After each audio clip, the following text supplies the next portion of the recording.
Yeah, so the story ostensibly from Monday Night Football is Aaron Rodgers and the Packers offense get back on track. But quietly is just as big of a story as when the Packers were the last team in the league to get a sack this season. They were into the fourth quarter last night before they recorded their first quarterback sack of the year.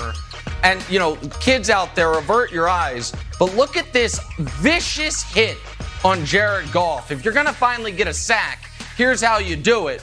Oh, no. So that goes down in the books as a sack, but we all know what that is. That's why they measure the hands at the combine, my friend. You know, some folks like big necks. Nobody likes small hands at their quarterback. And that's, listen, I'm not saying that, you know, Jared Goff's tiny hands cost the Lions the game.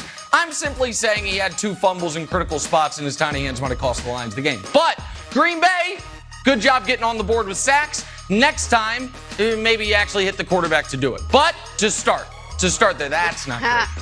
That's not great. Kevin Wildes, I know that we sometimes poke fun at your New England Patriots. All the gates. Yeah. Spygate, Deflategate, entrance gates. Not that last one so much. Do they bend the rules ever? I don't know. Do they skirt them? Also don't know. All we do know are the rumors that we hear. And when you hear one rumor, okay. When you hear 2 rumors, when you hear 300 rumors, now we start to listen. Well, we were listening last night when Peyton Manning offered up this during the Monday night game. He said, quote, "Every time I played against New England, I used to talk to my receivers in the shower. Don't talk about a play next to my locker because I know it's bugged." Now, Kevin Wildes, this isn't, as you put it, this isn't the Danny Ainge of the NFL. This is Peyton Manning. He speaks, we listen. You always tell us your team, your team. You obviously played for the Patriots. Is there any truth to this? Put it to bed right now. Tell me. I gotta know. You know, I must know. I'm not going to comment on those allegations that Peyton Manning is sort of lobbing at the greatest football coach of all time. It is worth pointing out, though, if we're talking about sounds, that the Colts for years have been pumping in fake sounds into the RCA Dome because the crowd is not loud enough. So I don't know if we're going to talk about, pumping in sound, listening devices. I feel like the Colts are the guilty party there, Jenna. Not New England, just for the record. All right. I'm not Somehow gonna say we have pivoted and skirted. But you're also a criminal. Okay, got it. Right. Okay. Right. Here's a great story that'll warm your heart, Nick. Anthony Averett, backup cornerback who started in Marcus Peters' spot, played great. Who was his assignment? Tyreek Hill. Held Tyreek Hill to 3 receptions, 14 yards. So guess what? His teammate, Deshaun Elliott, retweeted this highlight and put the simple caption, Clampington. Hey, it's a good job. But here's Tyreek Hill, who is not tagged in this at all, out there searching his own name, said, keep that same energy when we match up again. Tyreek Hill, you lost, buddy. It would actually be better for you if you said, you know what, Anthony, great job. I'm one of the greatest wide receivers in the history of the NFL, and you did a great job on me. But he didn't. He didn't. Keep that same energy, which adds to the list of people that have to keep the same energy. Usain Bolt, who he thinks he can beat in a race. Antoine Winfield Jr., who gave him the deuces, and literally a high school kid who mossed him on the sidelines during his summer camp. So Tyreek Hill, happy for you. You guys are 1-1. If you play the Ravens, you'll probably meet him in the playoffs. You don't have him on the schedule. But just for the record, Nick, and I know you're a student of math, the last 20 Super Bowl losers, 10 didn't make the playoffs. I'm not saying that's going to happen to the Chiefs, but just keep the same energy when it comes to math. Okay, that's fine. I will keep the same energy when it comes to math. I'm going to give you a simple math equation. 1 + 1 = 2. The corner plus the safety that was over the top on Tyreek the whole game is who was defending him. The idea that this guy was in one-on-one coverage the whole game is nonsense. I'm not crying about it. You're just misleading the audience. I didn't have to watch all 22. I could have watched all one eye closed and known that. You're such an idiot. All right. Time for Drawing a Blank. You two, get along. Talking Carson Wentz after Colts head coach Frank Reich revealed yesterday Wentz has not one, 2 ankle sprains. Sprained both ankles in Sunday's game against the Rams.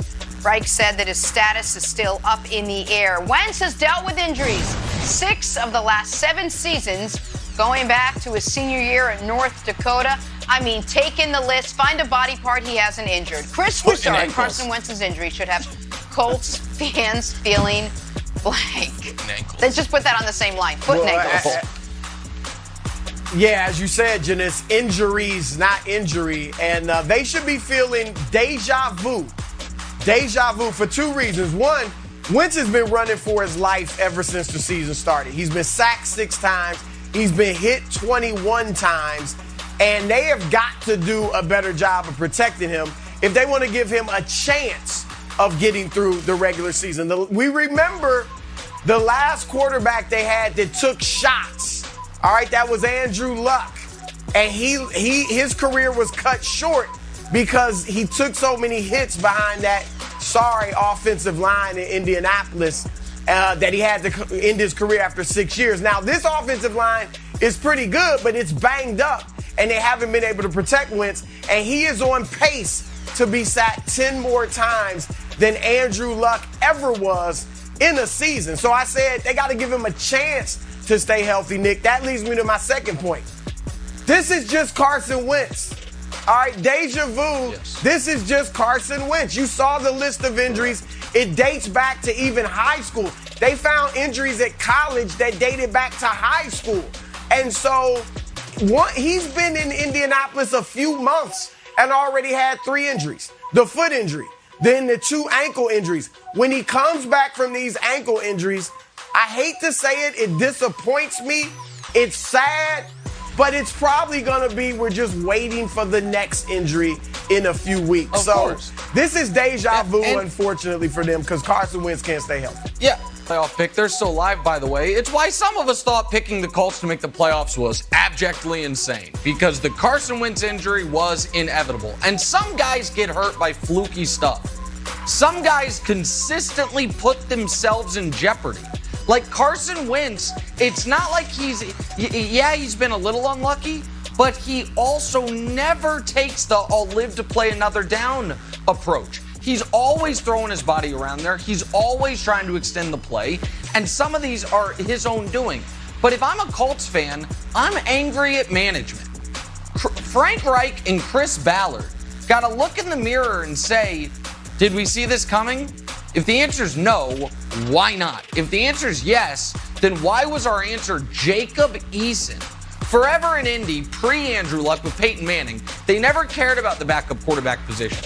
And Bill Polian was asked about it once. Why don't you ever practice, use your backup quarterback at practice? And he said, because if Peyton gets hurt, we're bleeped. And we don't practice bleeped. That made sense because Peyton never missed a game ever until he missed that whole year late in his career. You knew Carson Wentz was brittle. You knew he was injury prone.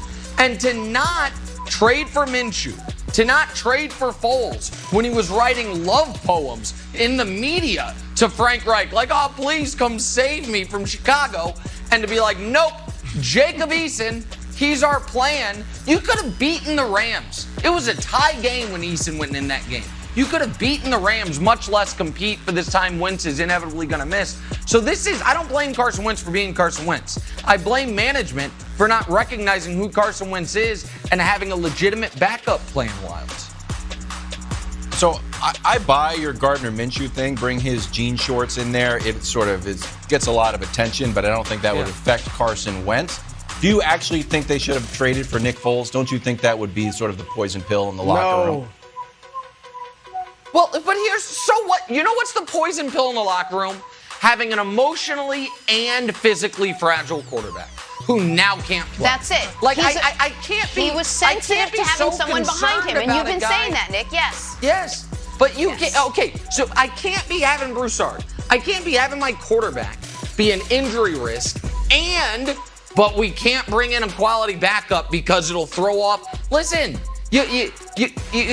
what did Carson Wentz do to earn all this? Because he was good for 13 games 4 years ago. God bless. So was Jared Goff. I mean, give me a break. Well, that, Nick, yeah.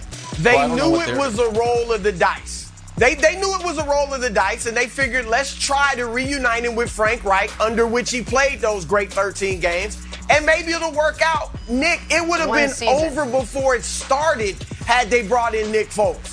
I mean, there's no doubt about it. And we just saw Aaron Rodgers be upset about them bringing in a backup, a rookie. So it happens. Tom Brady got Jimmy Garoppolo out of there with what, 5 Super Bowls Those to his guys name? have He earned still didn't want a something. backup out there. All right, I'll shut up. No Sorry. way. Go ahead, And Foles just hasn't been that Go good ahead, anyway, Wilds. other than the one run to the Super Bowl. Well, I don't get it. I don't know what you're supposed to do there. You're supposed to, all right, we've got Jacob Eason because he's not that good, so you can't get Nick Foles. You can't get Cam, that means. You can't get Gardner Minshew. Cam said his aura would distract any team, never mind Carson Wentz. So I think the whole thing is odd. Anyways, my answer is Taylor time. Last 5 games of the season, Jonathan Taylor had 650 yards, 7 TDs. But like Broussard said, this banged up offensive line. Go Badgers, Jonathan Taylor's only got about 100 yards, 0 touchdowns. So we need that offensive line to get going. Just give it to the old Badger, let him run wild, take a little pressure off the quarterback. Go Badgers. I was going to ask if you knew too. where he went to school, but I feel like in many ways you know where he went to school, so I'm not even going to ask you that question, Wilds. Moving on to Kyler Murray. Kyler's odds to win MVP on Fox Bet Sportsbook have skyrocketed from plus 1,600 to plus 700 since week 1. Are the